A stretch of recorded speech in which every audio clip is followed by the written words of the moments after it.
Let's speak to Tom Tugendhat, who's a Conservative MP, also works as the chair for the Foreign Affairs Select Committee. Very good of you to come on and talk about this. We've been seeing this escalation of violence.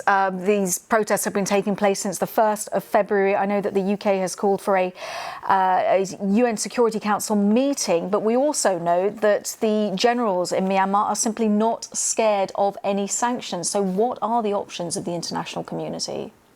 Well, the reality is that we don't have enormous numbers of options, but the generals may not be scared of sanctions, but they need the cash that the businesses they have provide. In 2019, we're told that Myanmar Economic Holdings saw them profit by some 19 billion US dollars. So that kind of money is not to be sniffed at in a regime that really is not one of the world's wealthiest. So what do you hope to hear? Because already the UK has got a number of various sanctions against a number of individuals when it comes to Myanmar. What do you hope to hear from this meeting on Friday? Well, I hope very much that under the presidency of the UK at the UN Security Council, other nations will come together and join in putting sanctions on Myanmar and on the generals who are so abusing human rights. This is clearly an enormous test of the international community. It's a test, of course, of the UK's presidency, but it's also a test of the Biden administration and indeed of the cooperation. And when it comes to the Biden administration, have you had communications directly with the new administration regarding this? Have they shown willing to go in forcefully with this?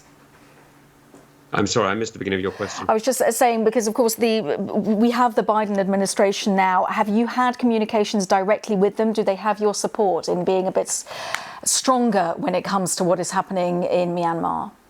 Sorry, I hold the British government to account. I don't negotiate on behalf of the British government.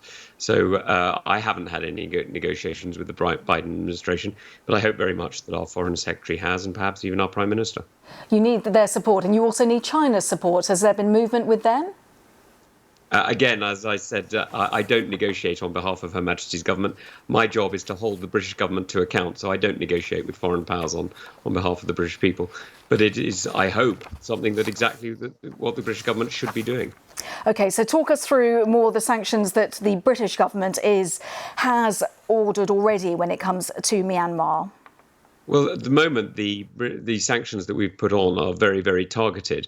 And what I'm calling for is for the government to go further and to make sure it actually sanctions the wider holdings of the military regime, because the junta, in fact, is a profit-making enterprise, not just a military force.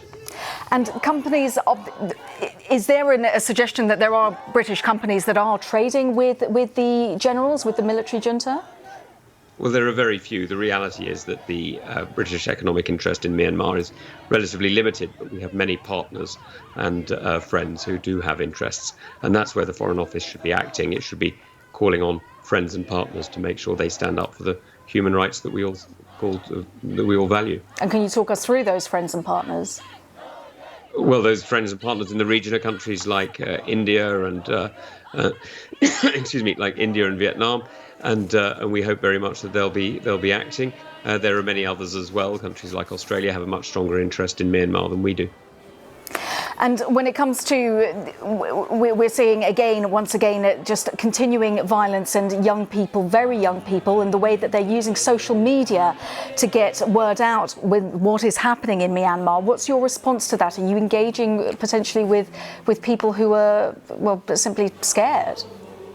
Well, I think the social media aspect of this is very interesting, particularly as I think it's the first time that Facebook has cut the regime off from its platform. And so it's demonstrating the kind of commitment to human rights that I hope we'll see around the world.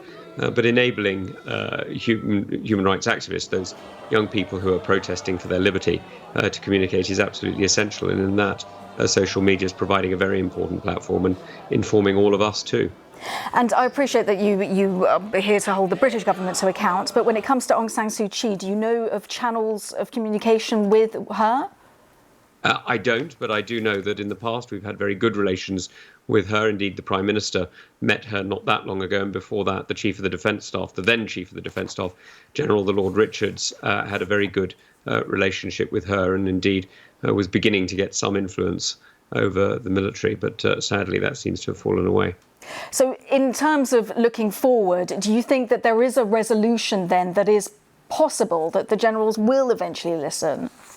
I think it's far too early to tell. They really should, because the only other way that this ends is extremely badly, with isolation and enormous amounts of pain for the Burmese people, for the Myanmar people. And so it's absolutely essential that Myanmar recognises the rights of its own citizens, and that the junta stands down and lets the civilian government exercise the powers it was elected to do.